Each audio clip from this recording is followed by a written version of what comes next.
अम्बे तू है जगदम्बे काली, जय दुर्गे खप्पर वाली, तेरे ही गुण गाएं भारती ओ मैया, हम सब उतारे तेरी आरती।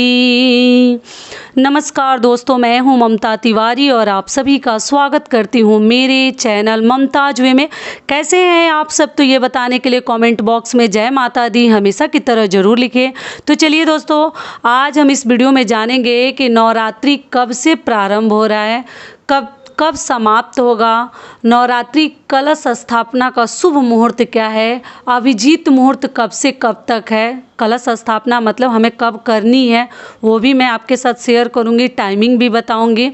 अगली चीज़ क्या है कि माता रानी को अपने घर में बुलाने से पहले, उनके आगमन से पहले कौन से हमें 5 कार्य अपने घर में ज़रूर कर लेने चाहिए, उसके बाद ही माता रानी को हमें आमंत्रित करनी चाहिए, बुलानी चाहिए।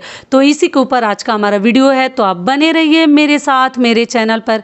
अगर आपको मेरा वीडियो पसंद आता है तो प्लीज़ आप मेरे चैनल को सब्सक्राइब कर दीजिएगा, बेल आइकन को प्रेस कर दीजिएगा, जिससे मेरे वीडियो के नए नोटिफिकेशन आप लोगों के पास सबसे पहले पहुँचे। तो चलिए शुरू करते हैं, जान लेते हैं कि कौन से 5 कार्य हैं जो हमें नवरात्रि से पहले कर लेने हैं।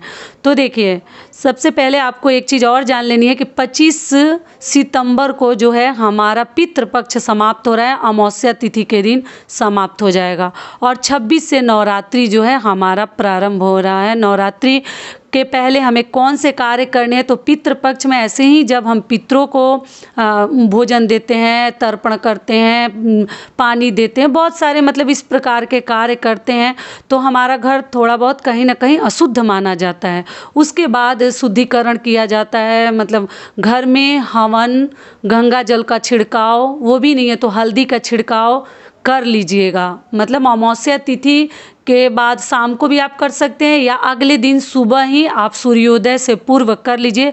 26 सितंबर को माता रानी को अपने घर में आमंत्रित करने से पहले आपको इस प्रकार के कार्य कर लेने चाहिए, और घर का माहौल जो है, वातावरण पहले शुद्ध कर लेनी है, उसके बाद ही माँ को हमें अपने घर में बुलानी है। ठीक है, तो गंगा जल जरूर मार्केट में आपको मिल जाएगा, आप गंगा जल आपको जरूर मिल जाएगा। कोशिश कीजिएगा तो नहीं मिलता है तो हल्दी में पानी मिलाकर, हल्दी का पानी मिश्रित करके, और फिर पूरे घर में फूल के साथ या आम पल्लों के साथ पूरे घर में छिड़काव कर दीजिएगा। उसके बाद ही आपको माता के पूजा में लगनी है। वो भी नहीं कर सकते तो हवन, जो ही चंदन की लकड़ी और धूप वगैरह आता है ना, उससे आप धुआं वगैरह कर दीजिए, हवन कर दीजिए, पूरे घर में दिखा दीजिए और वातावरण को शुद्ध कर दीजिए, तब माता रानी को हम अपने घर में बुलाएंगे। दूसरा चीज़ क्या है कि आप अपने मंदिर की साफ सफाई, जो ही हम पितृपक्ष में पितरों के लिए पूजा पाठ किए हैं, तो मंदिर भी कहीं ना कहीं हमारा अशुद्ध हो जाता है। तो जितने देवी देवता हैं, आप जो है शाम को 25 तारीख को, शाम को 25 सितंबर को शाम को कर लीजिएगा। उससे भी सुंदर होगा अगर आप 26 को एकदम भोर में कर लेती हैं, सूर्योदय से पूर्व।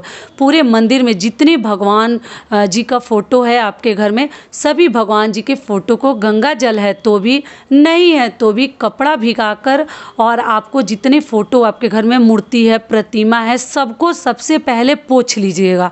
पोंछने के बाद क्या कीजिएगा, जितने उनके वस्त्र हैं, कपड़ा है, मतलब जो ही भगवान को हम वस्त्र चुनरी मतलब उड़ा के रखते हैं, मंदिर में बिछा कर रखते हैं, सब कुछ आप धो लीजिएगा सर्फ के पानी में, या जैसे आपको सुविधा हो धो लीजिएगा। धोने के बाद सुखा लीजिएगा, और तब माता को, और तब आप देवी देवताओं को उड़ा दीजिएगा।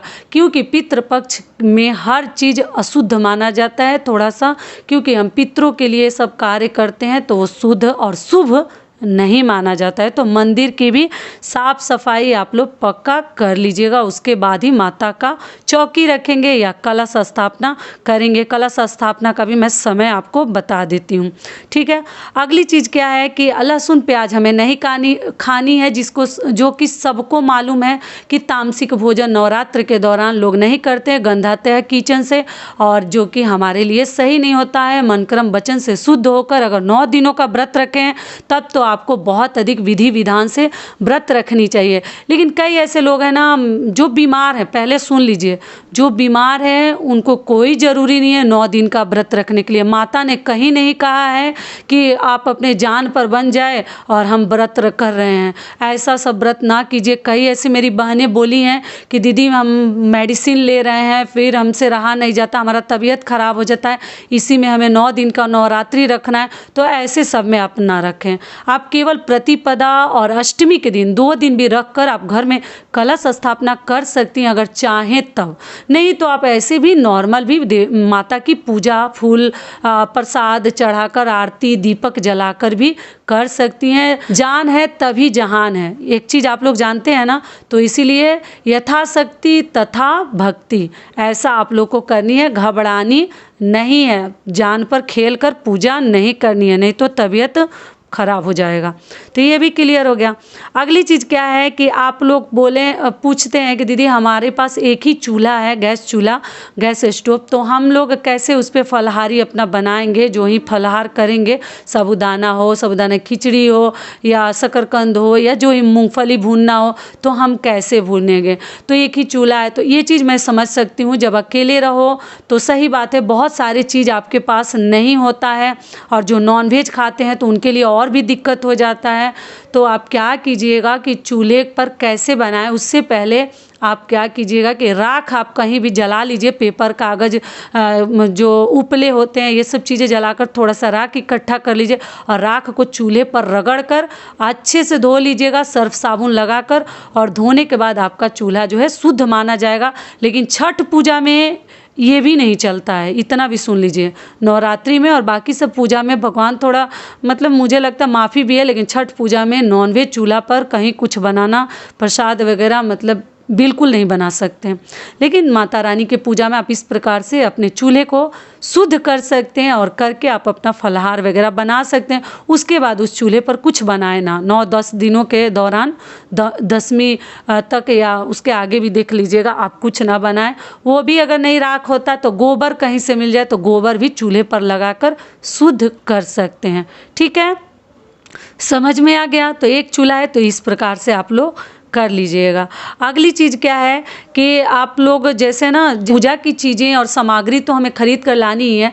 पहले देख लीजिए कि आपके पास दुर्गा सप्तशती की जो पुस्तक आती है वो है कि नहीं, चालीसा है तो फटा कटा तो नहीं है, सही तो है कि नहीं है, कोई पेज मिसिंग तो नहीं है। इस प्रकार के पहले चेकआउट कर लीजिए कि कहीं कुछ रह ना जाए, नहीं तो फिर हम पूजा करेंगे और फिर अधूरा रह जाएगा हमारा पाठ और हमारा जो चालीसा करेंगे। तो वो सब चीज़ें देख लीजिए। बहुत पुराना हो गया तो पानी में डाल दीजिए, कहीं गल जाएगा। अगर ठीक ठाक है तो तैयार करके रख लीजिएगा पहले से ही, मेरे कहने का मतलब यही है। और भगवान लोग का वस्त्र चाहे तो नया भी दे सकते हैं, चाहे तो जो वस्त्र है उसको धो दीजिएगा तभी पहनाइएगा। मंदिर पक्का साफ कर लीजिएगा। जो ही भगवान के पूजा के बर्तन वगैरह ये सब तो मुझे बताने की ज़रूरत नहीं है, मेरी बहनें बहुत ज़्यादा चालाक हैं, स्मार्ट हैं। वो सारे बर्तन वगैरह भगवान का भी साफ कर लीजिएगा, क्योंकि सबके ऊपर पितृपक्ष का जो अशुद्धि है वो लगा रहता है, सबको हमें शुद्ध कर लेनी है। ठीक है, चलिए अब आगे जान लेते हैं कि हमारा नवरात्रि कब से शुरू हो रहा है, कब से प्रारंभ हो रहा है और कब तक रहेगा। तो इस साल 2022 में नवरात्रि शुरू हो रहा है 26 सितंबर से, और दिन क्या है, सोमवार। ठीक है, 26 सितंबर से शुरू हो रहा है और दिन हमारा है सोमवार। देखिए कई बार मैं रिपीट करके आपको बता देती हूँ कि आप लोग को डाउट ना रहे। और नवरात्रि समाप्त होगा 4 अक्टूबर, दिन है मंगलवार।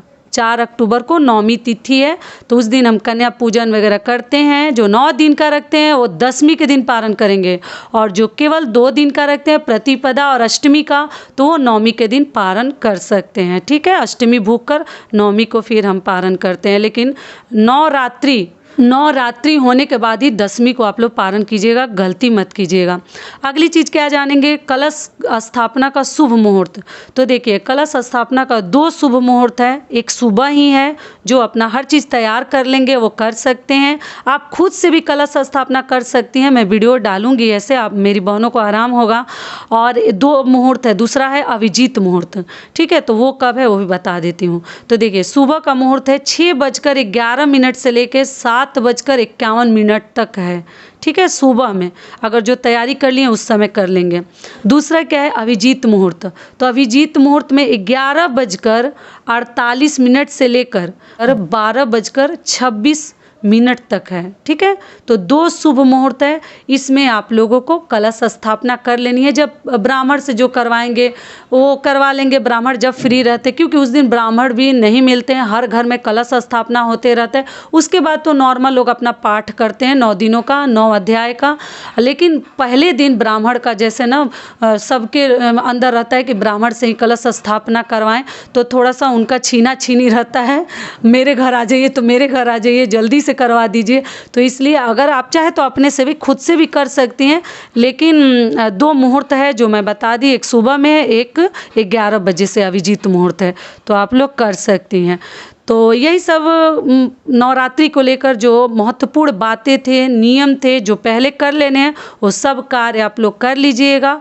तो आशा करती हूँ कि इस वीडियो से मेरी बहनों को बहुत अधिक लाभ मिलेगा। फिर मिलती हूँ एक नए वीडियो में, तब तक के लिए नमस्कार। स्वस्थ रहिए, सुरक्षित रहिए और जहाँ कहीं भी रहिए खूब खुश रहिए। और एक बार प्रेम से बोलिए माता रानी की जय।